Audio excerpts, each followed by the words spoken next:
तो दोस्तों India Russia से और एक सबमरीन लीज में लेने जा रहा है। हाल ही में यूरेशियन टाइम्स के एक रिपोर्ट में जानकारी दिया गया है कि इंडिया रशिया से लीज में और एक सबमरीन को हासिल करने के लिए तैयार हो चुका है और शायद ये सबमरीन अकुला 3 के नाम से इंडियन नेवी में पहचाना जाए। इवन इंडिया द्वारा इस सबमरीन को लीज में लेने के लिए कुछ साल पहले ही एक समझौते के ऊपर हस्ताक्षर हुआ था, जिसका लागत करीबन $3 बिलियन है। तो दोस्तों आज के इस वीडियो में मैं आप लोगों को इंडिया द्वारा लीज में लिए जाने वाले इस सबमरीन के बारे में बताऊंगा और साथ में ये भी बताऊंगा कि इससे पहले इंडिया की तरफ से कब कब कौन कौन से सबमरीनों को लीज में अपने बेड़े में शामिल किया गया। तो डिटेल में जानने के लिए वीडियो के आखिर तक बने रहिए और चैनल को सब्सक्राइब और वीडियो को लाइक जरूर कीजिए। तो दोस्तों इंडिया के द्वारा सबमरीनों को, खास करके न्यूक्लियर पावर सबमरीनों को लीज में लेने का शुरुआत कोल्ड वॉर के समय से ही हो गया था, जब इंडिया की तरफ से पहली बार INS चक्र नाम से एक सबमरीन को सोवियत यूनियन से लीज में लेने के लिए 1987 में एक समझौते के ऊपर हस्ताक्षर किया गया। दोस्तों ये पहला ऐसा मौका था जब इंडिया के द्वारा किसी न्यूक्लियर पावर सबमरीन को ऑपरेट करने के काबिलियत को हासिल किया जाना था। समझौते के तहत उस समय इंडिया और सोवियत यूनियन के अंदर जो डील हुआ था उसमें इंडिया को 1 दशक तक ऑपरेट करने के लिए चार्ली क्लास के एक न्यूक्लियर पावर अटैक सबमरीन दिया गया। पर अगर दोस्तों कुछ रिपोर्टों को देखा जाए तो इंडिया के तरफ से चार्ली क्लास के सबमरीनों को लीज में लेने के लिए चॉइस नहीं रखा गया था, बल्कि इंडिया प्रोजेक्ट 671 विक्टर क्लास के सबमरीनों को अपने बेड़े में लीज के तहत शामिल करना चाहता था,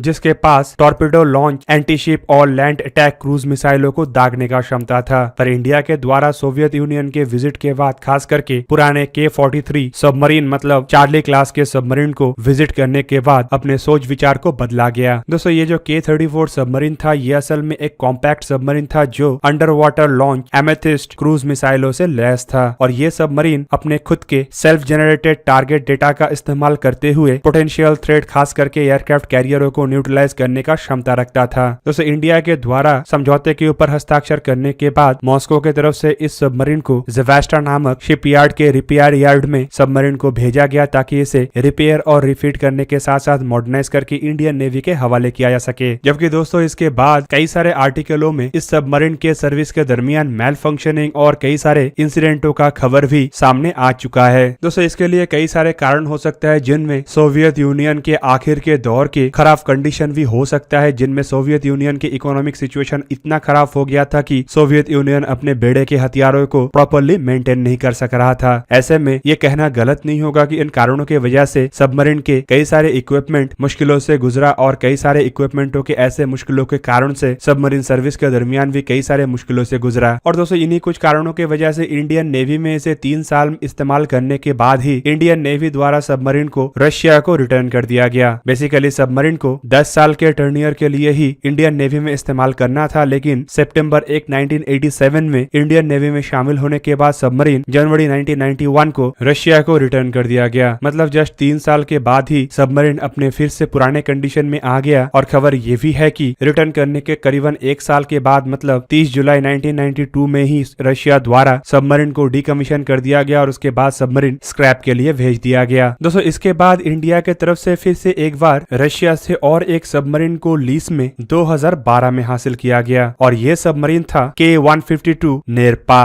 दोस्तों बेसिकली ये जो सबमरीन है ये रशियन चार्ली क्लास का ही सबमरीन था, या फिर इसे आप इम्प्रूव्ड अकुला क्लास सबमरीन भी कह सकते हैं। दोस्तों ये सबमरीन का काम 1993 में शुरू हुआ था, पर सोवियत यूनियन टूटने के बाद रशिया के पास इतना फंड नहीं था कि रशिया पुराने ऐसे सोवियत जमाने के प्रोजेक्टों को बरकरार रख सके। इस वजह से ये सबमरीन का काम रशिया के अकेले के द्वारा संपूर्ण नहीं किया जा सका, और बाद में जब इंडिया को ऐसे ही और एक सबमरीन की आवश्यकता महसूस होने लगा तो इंडिया के तरफ से सबमरीन के काम को समाप्त करने के लिए फंड किया गया। इंडिया के फंड के बदौलत ही इंडिया को ये सबमरीन 10 साल के लीज में दिया गया था, जबकि इंडिया के फंड मिलने के बाद रशिया के तरफ से सबमरीन को संपूर्ण किया गया और अक्टूबर 2008 में सबमरीन को लॉन्च किया गया। इसे 2009 में रशियन नेवी में शामिल किया गया, जबकि 2009 से लेकर 2011 तक सबमरीन के कई सारे परीक्षण के बाद रशिया के द्वारा 2011 में सबमरीन को इंडिया को हैंडओवर किया गया। फॉर्मली ये इंडियन नेवी में INS चक्र 2 के नाम से ईस्टर्न नेवल कमांड विशाखापट्टनम में 4 अप्रैल 2012 के दिन कमीशन हुआ, और खबरों के मुताबिक जून 2021 में इस सबमरीन को भी इंडिया द्वारा रशिया को रिटर्न कर दिया गया। दोस्तों ये खबर अभी तक पक्का नहीं है कि ये रशिया को रिटर्न हो चुका है कि नहीं, लेकिन कुछ खबरों के मुताबिक जून महीने में इसे मलाक्का स्ट्रेट के नजदीक देखा गया था और एक्सपेक्ट किया जा रहा था कि यह सबमरीन शायद तक व्लादिवोस्तोक मतलब रशिया के फार ईस्ट में स्थित बेसेस के तरफ ही जा रहा है। और इस सबमरीन के रिटर्न के बाद अब इंडिया को रशिया से तीसरा ऐसा ही सबमरीन लीज में मिलेगा। खबरों के मुताबिक रशिया और इंडिया के बीच में $3 बिलियन के एक डील के ऊपर 2019 में ही हस्ताक्षर हो चुका है, जिसके तहत रशिया द्वारा INS चक्र 3 को तैयार किया जा रहा है और रशिया में इसे तैयार करने के बाद शायद रशिया इसे 2025 में इंडिया को सौंप दे। दोस्तों ये इंडिया का तीसरा ऐसे न्यूक्लियर पावर अटैक सबमरीन होगा जो रशिया से लीज में लिया गया हो और एक्सपेक्ट किया जा रहा है कि ये खाली तीसरा नहीं बल्कि इंडियन नेवी के आखिरी ऐसा सबमरीन होगा जो लीज में हासिल किया जा रहा है, जबकि इसके बाद इंडिया खुद के इंडिजिनियस न्यूक्लियर पावर अटैक सबमरीनों को ही अपने बेड़े में शामिल करेगा। ऐसे में दोस्तों आप लोगों के मन में ये भी सवाल उठ सकता है कि इंडिया द्वारा क्यों लीज में रशिया से सबमरीनों को हासिल किया जा रहा है जब इंडिया INS अरिहंत नामक सबमरीनों को तैयार कर चुका है। तो आपके जानकारी के लिए बता दूं कि INS अरिहंत इंडिया का पहला न्यूक्लियर पावर सबमरीन है, लेकिन ये अकुला क्लास के सबमरीन या फिर INS चक्र जैसे कोई अटैक सबमरीन नहीं है बल्कि nuclear power ballistic missile submarine है। मतलब इन सबमरीनों के द्वारा परमाणु शक्तियों से लैस बैलिस्टिक मिसाइलों को दागा जा सकता है, जबकि एक nuclear power attack submarine cruise मिसाइलों को दाग सकता है, टॉर्पेडो के द्वारा दुश्मन के जहाज या फिर अन्य बेड़े को तबाह कर सकता है। किसी भी देश के ताकत को मजबूत करने के लिए उस देश के बेड़े में न्यूक्लियर पावर सबमरीन होना आवश्यक है, जिनमें जितना आवश्यकता एक बैलिस्टिक मिसाइल सबमरीन का होता है उतना ही आवश्यकता एक अटैक सबमरीन का भी होता है। एक न्यूक्लियर पावर अटैक सबमरीन लंबे समय तक पानी के नीचे तैनात रह सकता है और दुश्मन के ऊपर लंबे समय तक छुप के निगरानी भी कर सकता है। और ऐसे में भारत को ऐसा किसी सबमरीन का आवश्यकता था जो पाकिस्तान के हरकत और इंडियन ओशन के अंदर चाइना के हरकतों के ऊपर नजर रख सके। भारत के अकुला क्लास सबमरीनों को लीज में लेने का कहानी भी यही से शुरू होता है और तीसरा सबमरीन लीज में लेने का जरूरत भी यही है। फिलहाल भारत द्वारा इस जरूरत को पूरा करने के लिए अरिहंत क्लास के सबमरीन के एक्सपीरियंस का इस्तेमाल किया जा रहा है और भारत एक प्रोजेक्ट 75 अल्फा के नाम से न्यूक्लियर पावर अटैक सबमरीन के निर्माण भी करने जा रहा है। दोस्तों फिलहाल न्यूक्लियर पावर अटैक सबमरीन को भारत के बेड़े में शामिल करने से पहले इस गैप को पूरा करने के लिए ही रशिया से सबमरीन को हासिल किया जा रहा है। पर अगर देखा जाए तो भारत को पहला न्यूक्लियर पावर सबमरीन को लेकर तब सक्सेस मिला था जब भारत द्वारा ऑलरेडी रशिया से न्यूक्लियर पावर अटैक सबमरीनों के डील को संपूर्ण कर लिया गया था। दोस्तों इवन ये भी माना जाता है कि रशिया के इस डील के बदौलत ही भारत अपने क्रू को अकुला क्लास के सबमरीन के साथ ट्रेन कर सका ताकि इन क्रू का इस्तेमाल अरिहंत क्लास के सबमरीनों में भी किया जा सके। तीसरा सबमरीन भारत के फिलहाल के गैप को पूरा करने के लिए जितना हद तक मददगार होगा उतना हद तक ही क्रू को ट्रेनिंग करने के लिए भी मददगार होगा। फिलहाल अगर भारत के न्यूक्लियर पावर अटैक सबमरीन के या अन्य सबमरीनों के प्रोजेक्ट को देखा जाए तो भारत कई सारे सबमरीन निर्माण करने के इरादों को जता चुका है, जिनमें डीजल इलेक्ट्रिक सबमरीन के अलावा nuclear power ballistic missile submarine और न्यूक्लियर पावर अटैक सबमरीन भी शामिल है। दोस्तों इंडियन नेवी के फिलहाल के बेड़े को अगर देखा जाए तो इंडिया के पास एक nuclear power ballistic missile submarine मतलब INS अरिहंत एक्टिव ड्यूटी में है, जबकि दूसरा सबमरीन INS अरिहंत जल्द ही इंडियन नेवी में शामिल होगा। इसके अलावा इंडिया के पास 15 डीजल इलेक्ट्रिक सबमरीन है, जिनमें 4 शिशुमार क्लास के सबमरीन, 3 कलवेरी क्लास के सबमरीन और 8 सिंधु घोष मतलब किलो क्लास के सबमरीन है। इसके अलावा अंडर कंस्ट्रक्शन में इंडिया के पास टोटल 3 बैलिस्टिक मिसाइल सबमरीन है, जिनमें INS अरिहंत भी शामिल है जो